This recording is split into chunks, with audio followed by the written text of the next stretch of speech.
My name is not important to the people of Castle Veldmore. I have no name, as far as they are concerned. I am a grey blur against a grey sky. I am wind and feather, and the faint sound of wings that people only notice when they need something delivered. I have carried messages across the mountain pass in sleet so thick, it turned the world white. I have flown through fog so heavy that I navigated by memory alone, by the pull of something older than sight, something built into my bones that humans spend their entire lives trying to replicate with maps and compasses and signal fires. They have never once looked up and wondered how I do it, but Harlan did. That is the thing about Harlan, he looked up. Most of the guards at the eastern gate of Castle Veldmore spent their hours looking at the ground, or at each other, or at the middle distance that soldiers develop when their body must remain standing, but their mind has long since gone home. Harlan looked up. He looked at the sky the way a man looks at something that is trying to tell him something, and he was patient enough to wait for it to finish. He was 33 years old. He had been a gate guard for 9 years. He had been passed over for promotion twice, which in the official record was noted as a result of his insufficient demonstration of command presence, which in practice meant that he was quiet and did not drink with the senior officers on Thursday evenings, and had once in his second year corrected a captain's written report in front of 3 witnesses. The captain had not forgotten. Captains never forget being corrected by someone with a lower number on their collar. Harlan wore the grey uniform of the 3rd Tier Gate Division. His post was the Eastern Gate, which was considered the least important gate because the Eastern Road led only toward the farming villages and the mountain pass, and nothing strategically significant had come through the Eastern Gate in 11 years. This was, of course, exactly why it was the perfect place from which to watch everything. He had a small wooden stool he was not technically permitted to use on duty. He used it anyway. He had a habit of chewing the end of a dry reed when he was thinking. He was always thinking. He had grey eyes that people described as flat until they looked at them long enough to realize they were not flat at all. They were still. There is a difference. I know this because I landed on his post more times than I landed on any other surface in Castle Veldmore. The Eastern Gate landing perch was mine by habit and preference. It caught the morning sun at an angle that warmed the stone beautifully, and Harlan never shooed me away. He had even, on 3 separate occasions, left a small amount of grain on the corner of the perch without making a show of it. He noticed things. That was the whole problem, and the whole solution, and everything in between. The first thing he noticed, the thing that started all of it, was not dramatic. It did not arrive with thunder or blood or a messenger on a dying horse. It arrived on a Tuesday in the form of a pigeon, specifically me. I came in from the northern ridge carrying a message cylinder from the border outpost at Keld, and when I landed on the dispatch perch outside the eastern receiving room, the cylinder on my leg had a cracked seal. The red wax had split cleanly along one edge during the flight, probably from the cold at altitude, and the crack ran about 1/3 of the way around the cylinder cap. The receiving boy took me in, logged my arrival, and brought the message directly to the duty officer within the quarter hour. The duty officer read it, acted on it, and sent a response before the morning bell rang twice. Harlan was watching from his post. He said nothing. He chewed his reed. He looked back at the sky. 2 days later, another pigeon arrived. Not me. This was a heavier bird, a dark feathered one from the Western Garrison. The cylinder on his leg was pristine, perfectly sealed. The wax was smooth and unbroken. The cap flush and tight, the kind of seal that the royal scribe, Cassiel, had introduced as the new standard 8 months ago after declaring that cracked or damaged seals were a sign of insufficient care in message preparation and a potential security risk. The receiving boy took the dark bird in, logged him, brought the message to the duty officer. The duty officer sent it upstairs to Cassiel's office. It sat there. Harlan chewed his reed. It sat there for 4 hours. The response did not go out until the following morning. He said nothing. He went home. He ate his bread and his cold soup. He sat by his window and looked at the sky a while longer. Then he found a scrap of leather from his boot repair kit, and he wrote 2 lines on it with a charcoal stick. Cracked seal, Keld report received and acted under 1 hour. Perfect seal, Western Garrison received and acted 19 hours. He folded the leather and put it in his left boot, under the heel where it would not fall out. That was how it began, not with a sword. Not with a revelation. With a man and a scrap of leather and the patience to wait and see if what he noticed happened again, it did. It happened 7 more times in the next 3 weeks. Harlan kept every record on leather scraps, charcoal written, folded small, stored in the left boot that he replaced with a slightly larger size to accommodate the growing collection. He documented arrival time, seal condition, message origin, time of action taken, and the name of whoever received the cylinder at the dispatch desk. He did not know what he was building. He only knew that a pattern that appears twice is coincidence. A pattern that appears 8 times is a fact, and a fact that lives only in your boot is not yet evidence of anything except your own suspicion. During the 3rd week, something happened that moved the records from interesting to urgent. A border skirmish broke out at the Meldrath Pass, 3 days of sharp fighting between the kingdom's northern patrol and a raiding group that had been testing the mountain boundary for weaknesses. It was not a war. It was the kind of sharp, fast violence that becomes a war if the right information does not reach the right people quickly enough. 4 messages came in during those 3 days. 2 arrived with cracked seals. Both were from field commanders requesting instruction on engagement rules, whether to hold position or pursue. Both were acted on within the hour. The field commanders received their answers. The patrol held its position. The raiding group retreated.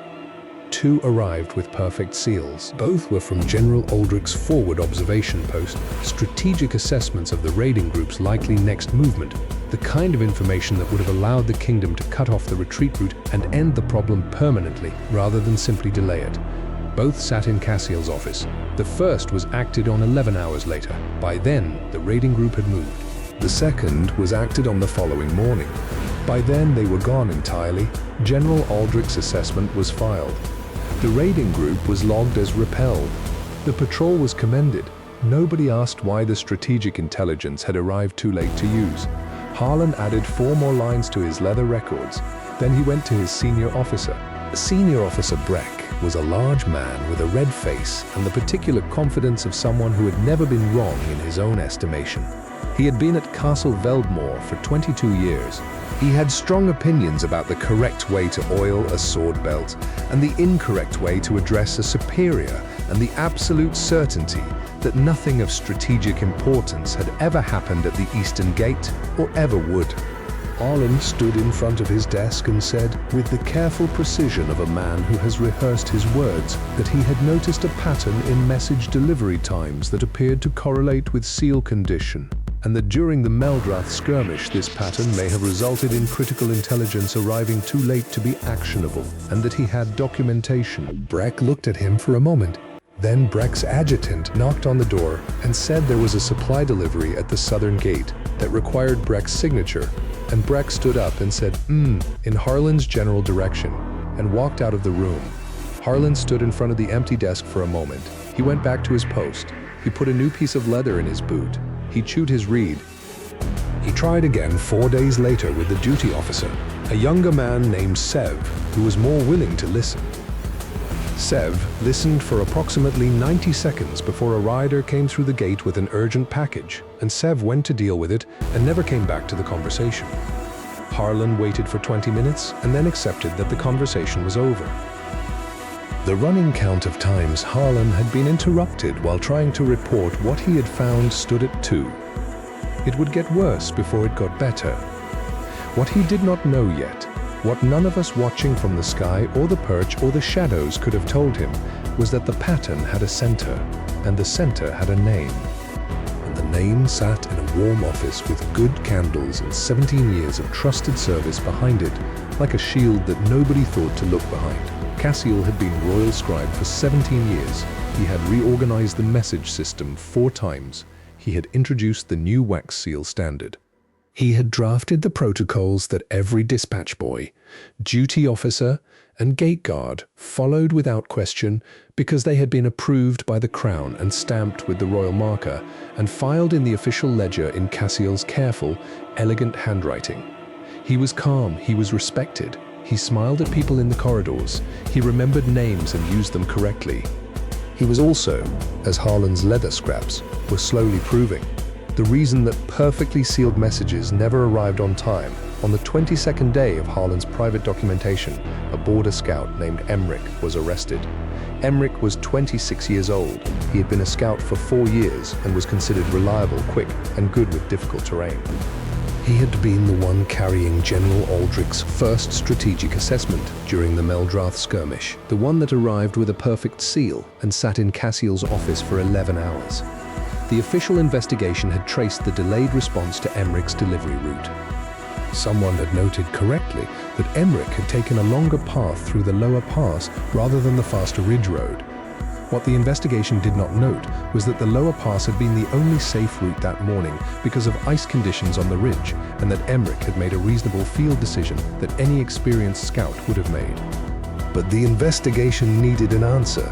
Delayed military intelligence during a border conflict was a serious matter.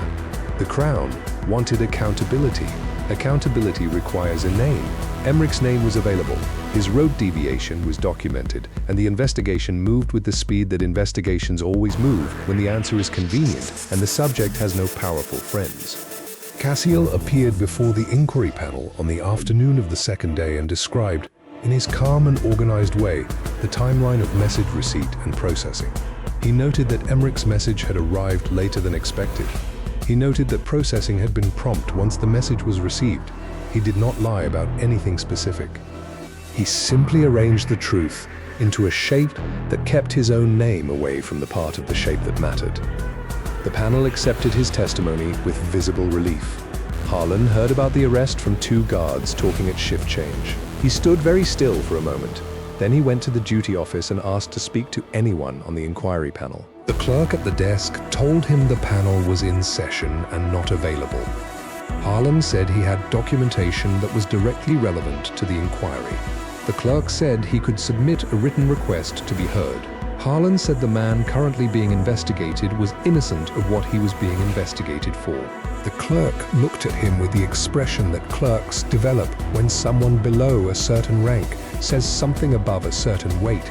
It was not a cruel expression, it was simply the expression of a system correctly identifying that this input did not match the accepted format. Harlan was told to submit his written request and to please step back from the desk as there were others waiting. He stepped back. That afternoon, Breck called him into the office and informed him that his behavior at the duty clerk's desk had been noted and that whatever personal theories a third-tier gate guard had developed about the message system were not appropriate for him to be circulating at the duty office during an active inquiry, and that furthermore, the eastern loft needed a full cleaning and Harlan would see to it starting the following morning. Harlan stood at attention. He said yes, Senior Officer Breck. He did not argue. He went home. He took all the leather scraps out of his boot and spread them on his table in chronological order. He counted them. He had 23 records, 23 separate instances. Not one of them had been looked at by anyone except him. He sat at his table for a long time. Then he put them back in the boot, all 23, and he went to the falconer's loft at the edge of the eastern yard. He knocked on the door. The woman who opened it was small and dry and sharp-eyed, somewhere between 60 and 90, with hands so weathered and specific that they looked like they had been built for the sole purpose of handling birds. Her name was Dora. She had been managing the falconer's loft and the Eastern Pigeon Dispatch for 40 years. She had been there before Cassiel. She had been there before Breck. She had, according to castle legend, been there before the current king's father, which most people assumed was an exaggeration. She looked at Harlan. He said, "I need to show you something." She stepped back from the door to let him in. Dora did not say anything while Harlan spread the leather scraps on her work table among the feeding cups and the small stone weights and the leg band records she kept in her own notation system that nobody else had ever learned to read. She picked up each piece of leather, she read it, she put it down. When she had read all 23, she was quiet for a moment. The loft was warm and smelled of grain and feathers and the particular dry smell of stone that has been lived in for decades. Several pigeons shifted on their perches. I was among them. I watched. Dora said, "How long have you been keeping these?" Harlan said, 5 weeks, Dora said, "and nobody has looked at them." Harlan said, "No." Dora was quiet again.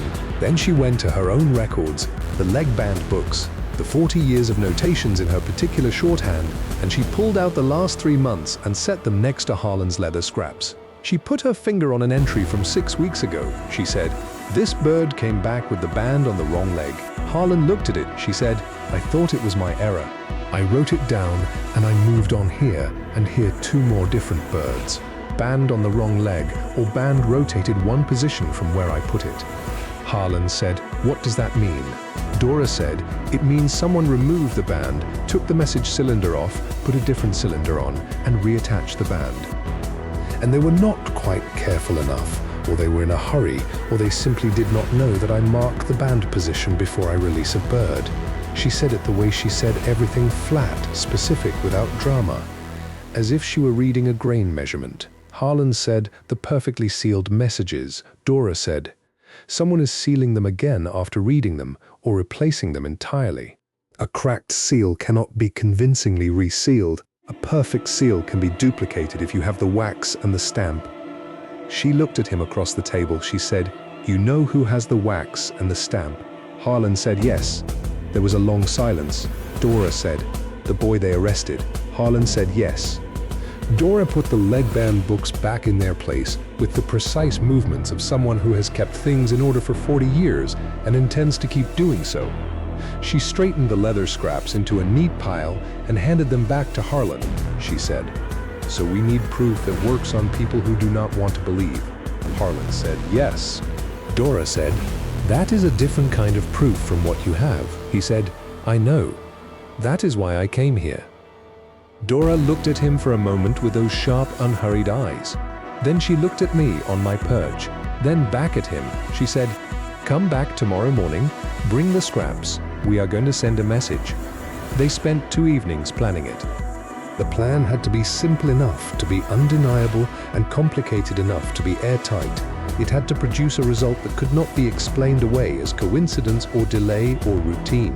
It had to work within the systems that already existed, the dispatch routes, the receiving protocols, the processing chain, so that when it was over, no one could claim the test itself was irregular.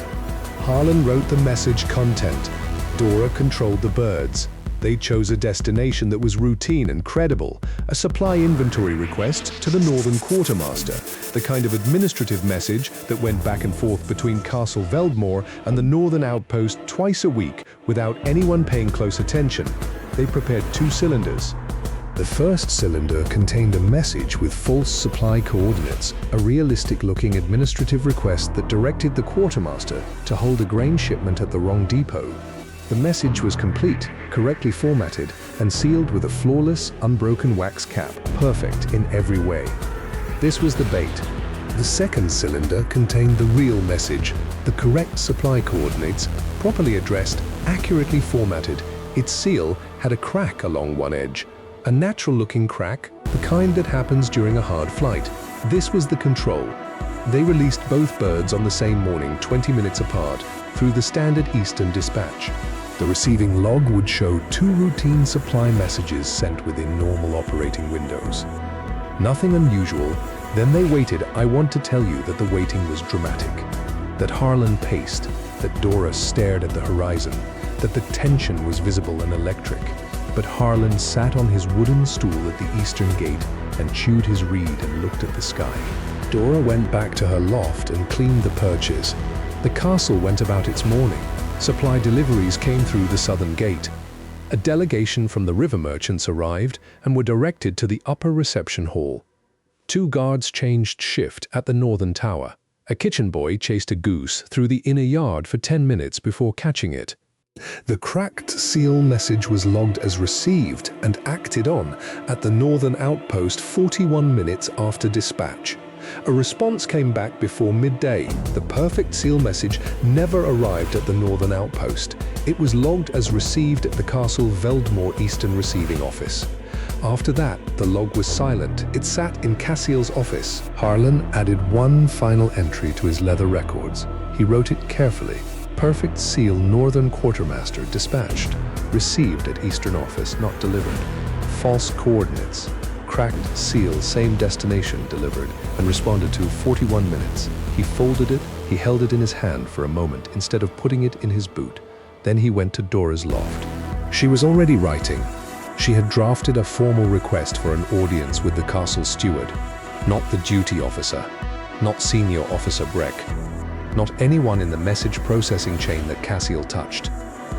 The castle steward was an administrative official whose authority existed parallel to the scribes, and who had the standing to request an emergency review of any castle system. The request cited a documented pattern in message delivery failures, 23 recorded instances over 5 weeks, combined with physical evidence of message interception derived from leg band notation records maintained by the Falconer's office over 40 years, and it cited a live test conducted that morning with results appended. Dora's handwriting was small and extremely precise. She had been writing formal records for 40 years. The document looked like it had been prepared by someone with considerably more official standing than a gate guard and a falconer. She signed her name. She handed the quill to Harlan. He looked at the page.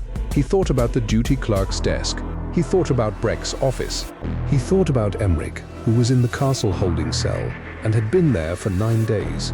He signed his name under hers. The castle steward's name was Mora, a tall, precise woman in her 50s who had managed castle administration for 16 years and who had developed, over that time, an extremely sensitive instrument for detecting when something was being brought to her because it was true versus when something was being brought to her because someone wanted it to be true.